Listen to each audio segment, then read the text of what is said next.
अंश और ऋण पत्र दोनों पढ़ने वाले हैं। सबसे पहले हम अंशों में देखने पड़ेगी हमें कंपनी किसे कहते हैं। कंपनी के लिए मैं पहले ही बता चुका हूँ। कंपनी का मतलब है कंपनी एक कृत्रिम व्यक्ति है जिसकी स्थापना किसी अधिनियम के अंतर्गत लाभ कमाने के उद्देश्य से की जाती है, जिसका कोई प्रत्यक्ष अस्तित्व होता है, कंपनी कहलाती है। कंपनी के मूल परिलक्ष्य मेरे द्वारा बताए गए थे, जिसमें पार्षद सीमा नियम, अंतर नियम और प्रविवरण रहते हैं।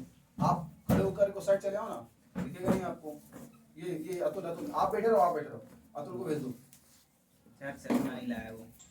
अंश में कंपनी में यहाँ पर कंपनी भरी अंश की परिभाषा बोल रहा है, लेकिन शुरुआत होगी इसकी कंपनी से। अर्थात कंपनी में पूंजी की मात्रा अधिक होती है, पूंजी की मात्रा अधिक होती है जो अनेक व्यक्तियों द्वारा प्रदान की जाती है। सुविधा के लिए इन्हें छोटे छोटे भागों में बांट दिया जाता है, जिसे अंश कहते हैं। अंश की परिभाषा जब देखें, कंपनी में पूंजी की मात्रा अधिक होती है। यदि हम देखें तो मैंने उदाहरण भी दिया था उस टाइम पर, यदि आपको याद हो कि 100 रुपए का उदाहरण दिया था। कंपनी में पूंजी की मात्रा अधिक होती है जो अनेकों व्यक्ति द्वारा प्रदान की जाती है। सुविधा के लिए इन्हें छोटे छोटे भागों में बांट दिया जाता है, जिसे अंश कहते हैं। कंप्लीट बात बोलो। हाँ। और अलग अलग लिख दिया जाएगा तो इनकी विशेषता बन जाएगी कि भाई अधिक पूंजी, अनेक व्यक्ति, सुविधाजनक, छोटे छोटे भाग अंश कहलाते हैं। कंपनी में पूंजी की मात्रा अधिक होती है, अनेकों व्यक्ति द्वारा प्रदान कराई जाती है, सुविधा के लिए इन्हें छोटे छोटे भागों में बांट दिया जाता है, अंश कहलाता है। ये इसकी विशेषताएं हो गई। इसके बाद अंशों के प्रकार आते हैं। तो अंशों के मुख्य रूप से देखो, ऐसे तो 8-9 प्रकार बताए जाते हैं, लेकिन आपको पढ़ाए जाते हैं केवल 2 प्रकार के प्रकार। एक होता है समतांश और एक होता है पूर्वाधिकारी अंश। अच्छा ध्यान दीजिएगा, आप लोगों को केवल समतांश और पूर्वाधिकारी अंश में अंतर नहीं आएंगे, बल्कि अंतर के साथ साथ आप लोगों को उनकी परिभाषाएं, विशेषताएं और कुछ महत्वपूर्ण तथ्य भी आप लोगों से पूछे जा सकते हैं। और हो सकता है कि वो किस संदर्भ में पूछे। हो सकता है पूर्वाधिकारी अंश किसे कहते हैं ये पूछ ले, पूर्वाधिकारी अंश की विशेषता बताइए, पूर्वाधिकारी अंश का उद्देश्य बताइए, पूर्वाधिकारी अंश क्यों क्रय करना चाहिए समझाइए। अलग अलग तरीके के प्रश्न पूछता है। यदि हम साधारण रूप से देखें तो पूर्वाधिकारी, हम इसके नाम से इसको जानेंगे। तो ये पूर्वाधिकार का मतलब होता है पहला अधिकार, मतलब ऐसे अंश जिन्हें लाभ पाने का प्रथम अधिकार होता है। ऐसे अंश जिन्हें लाभ पाने का प्रथम अधिकार होता है पूर्वाधिकारी अंश कहलाते हैं। ऐसे अंश जिन्हें लाभ पाने का प्रथम अधिकार होता है पूर्वाधिकारी अंश कहलाते हैं। अच्छा, इन्हें तो लाभ पाने का प्रथम अधिकार हो गया और इन्हें लाभ पाने का प्रथम अधिकार नहीं होता है, इसलिए समतांश कहलाते हैं। अच्छा, लाभ पाने का ही नहीं बल्कि फर्म के समापन पर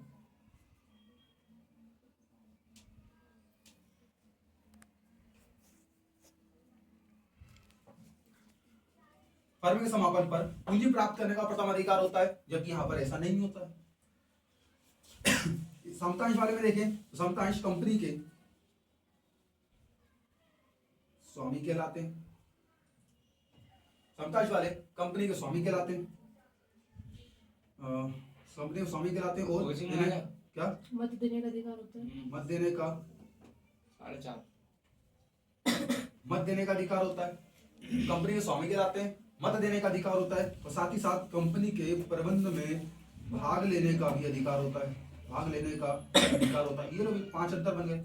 इसके अलावा यदि आप और भी देखना चाहें तो भाई जाहिर सी बात है, मत देने का अधिकार है, प्रबंध में भाग लेने का अधिकार है। इसलिए सभी प्रकार की गोपनीय जानकारी मतलब ऐसी जानकारी जो किसी को भी नहीं हो, गोपनीय जानकारी प्राप्त करने का अधिकार है। अरे भाई कंपनी के स्वामी बना दिए गए, इसीलिए भी इनका मूल्य अधिक होता है। उसका दाता क्षेत्र लिख करके और आप बढ़ा देंगे, हालांकि इतनी आप लोगों को लिख देंगे तो मेरे ख्याल से लगभग बढ़िया हो जाएगा।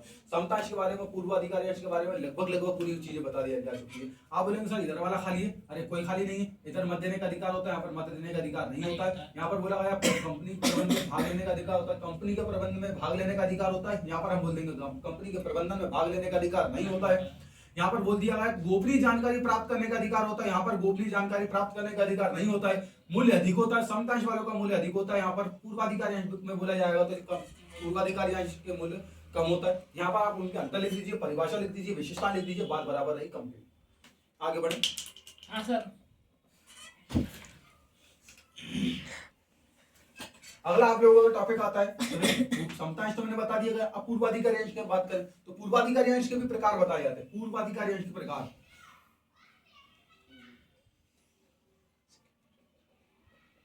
जो आपने अंश के प्रकार बताए दो। देखो अंश के प्रकार बता दिए दो, समकांश और पूर्वाधिकारी अंश, इनकी परिभाषा बता दी गई, विशेषता बता दी गई, अंतर बता दी गई। अब अगला हम पूर्वाधिकारी अंश को पकड़ेंगे और इसके संबंधित जानकारी देखेंगे। तो पूर्वाधिकारी अंश के अनेकों प्रकार होते हैं। यदि हम कुछ प्रकारों की बात करें तो उसमें रहता है सुरक्षित पूर्वाधिकारी अंश, सुरक्षित पूर्वाधिकारी अंश। और यहाँ पर सुरक्षित बोल दिया गया तो सभी में असुरक्षित भी लगाते चलना है। यहाँ पर यदि हमने बोल दिया परिवर्तनशील पूर्वाधिकारी अंश, तो यहाँ पर अपरिवर्तनशील पूर्वाधिकारी अंश आ जाएगा। वाहक पूर्वाधिकारी अंश, यहाँ पर अवाहक पूर्वाधिकारी अंश आ जाएगा। सुरक्षित संतुलित पूर्वाधिकारी अंश आ जाएगा। असंतुलित पूर्वाधिकारी अंश आ जाएगा। शोध्य पूर्वाधिकारी अंश और अशोध्य पूर्वाधिकारी अंश। यहाँ पर इस प्रकार से लगभग 14 पॉइंट मेरे द्वारा बताए गए थे। अभी कितने बता दिए? 1 2 3 4 5 मतलब 10 तो अभी बता दिएगा, लेकिन वहां पर आएंगे आपको 2 ही केवल, और 2 ही आएंगे, 3 आएंगे, 4 आएंगे। लो लिख दोगे 10 तो मैंने बता दिए, सरल रहेंगे। आगे बढ़ जाते पूर्वाधिकारी अंश के प्रकार के बाद अगला वाला यदि हम इसी में पढ़े तो इसी में अगला वाला टॉपिक आता है आप लोगों का ऋण पत्र। सवाल उठता है सर बहुत सारी चीजें रहेंगी, बिल्कुल ही रहेगी, आएगी, छूटेगा कुछ भी नहीं। अब हम ऋण पत्र देख लें तो ऋण पत्र क्या होगा? ऋण पत्र भाई स्पष्ट रूप से नाम से स्पष्ट है, पत्र दिया हुआ था हम उसको मानेंगे प्रपत्र।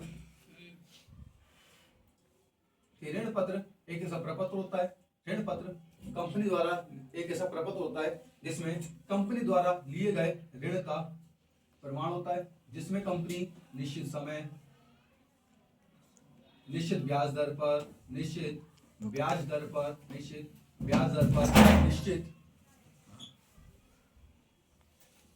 भुगतान देने का या भुगतान करने का वचन देती है, तो वह ऋण पत्र कहलाते हैं। ऋण पत्र एक ऐसा प्रपत्र होता है जो कंपनी द्वारा लिए गए ऋण का प्रमाण होता है, जिसमें कंपनी निश्चित समय, निश्चित ब्याज दर पर निश्चित भुगतान देने का वचन देती है, ऋण पत्र कहलाते हैं। मिला के लिख देंगे परिभाषा हो जाएगी, अलग अलग लिख देंगे विशेषता हो जाएगी। कंप्लीट बात कंप्लीट। ऋण पत्र के बाद अगला वाला जो आप लोगों का टॉपिक आता है वो आता है ऋण पत्र में, अंश पत्र में और ऋण पत्रों में अंतर। आप देखिए अंश पत्र ऋण पत्र में अंतर के साथ साथ इनकी विशेषताएं भी कंप्लीट हो जाएगी यहीं से। यदि हम देखें तो अंश पत्र कंपनी के, अंश पत्र जो है कंपनी के स्वामी होते हैं, क्योंकि हमने देखा यहाँ पर स्वामी कहला रहे हैं। लेकिन ऋण पत्र वाले कंपनी के लेनदार होते हैं। वो इसलिए लेनदार होते हैं भाई ऋण दे दिया ना, तब जैसे किसी को ऋण दे दिया और कुछ समय बाद आप जब वापसी लेने जाओगे तो आप कंपनी से लोगे ना, मतलब अपने भुगतान की वापसी लोगे, इसलिए उसको लेनदार बोले जाता है। हम यदि बोले अंश पत्रधारी ये कंपनी के स्वामी होते हैं, ये कंपनी के स्वामी हो गए तो ये कंपनी के लेनदार हो गए, अच्छी बात है। अंश पत्रधारियों को लाभ प्राप्त होता है, इन्हें लाभ प्राप्त होता है, इन्हें ब्याज प्राप्त होता है। इन्हें लाभांश किसके बाद मिलेगा? अंश पत्रधारियों को ऋण पत्र के बाद ब्याज, इनको पहले भुगतान दे दिया जाएगा, दूसरे नंबर पे इनको भुगतान मिलेगा। अर्थात हम कह सकते हैं इन्हें भुगतान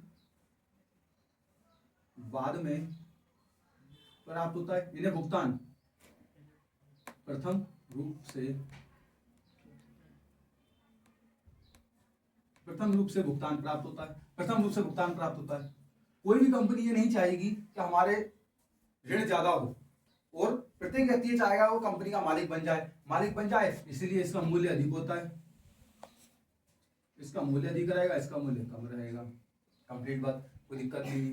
यहाँ पर आप इसका आकार और क्षेत्र और प्रमुख रूप से और महत्वपूर्ण लगा करके आप 2 से 3 4 अंतर और भी बनाया जा सकता है, जो मैंने आप लोगों को कुछ कॉमन अंतर पहले से बताए भी गए। जैसे हम अभी कुछ भी देखें तो भाई ऋण पत्र वाले जो रहेंगे, अंश पत्र वाले जो रहेंगे, ये प्रबंध में भाग ले सकते हैं, ये प्रबंध में भाग लेने का अधिकार नहीं होता है ना। ये मत देने का अधिकार होता है। अच्छा, इन लोग को मत देने का भी, भाई तुम्हें अपने ब्याज से मतलब है, हमें कितना भी लाभ हो, हमें क्या लेना, या नुकसान भी हो तो क्या लेना देना, इनको ब्याज से मतलब, इसलिए इनको ना तो प्रबंधन में भाग लेते, ना ही मत देने का अधिकार होता है, और इनको गोपनीय जानकारी प्राप्त करने का अधिकार होता है। गोपनीय जानकारी प्राप्त करने का अधिकार होता है। इनको गोपनीय जानकारी प्राप्त करने का अधिकार नहीं होता, अन्य तत्व लगा करके आप अपने अंतर को कंप्लीट कर सकते हैं। अंतर हो गए, विशेषताएं हो गई, परिभाषाएं हो गई, कंप्लीट। अगला हम देख लेते हैं तो अंश पत्र और ऋण पत्रों के निर्गमन के लिए, अंश पत्रों और ऋण पत्रों के निर्गमन के लिए कुछ बातें बताई जाती है, जिनको कुछ तत्व कहते हैं अंशों के निर्गमन के लिए। अब मैं जो पढ़ाऊंगा वो अंश और ऋण पत्र दोनों में रहेगा। यदि मैं अंश पत्र के लिए पढ़ा रहा हूं तो अंश पत्र प्लस ऋण पत्र दोनों के लिए रहेगा, चाहे वो अंश के लिए हो चाहे ऋण पत्र के लिए। जैसे मैंने सबसे पहले बोला निर्गमन की विधि,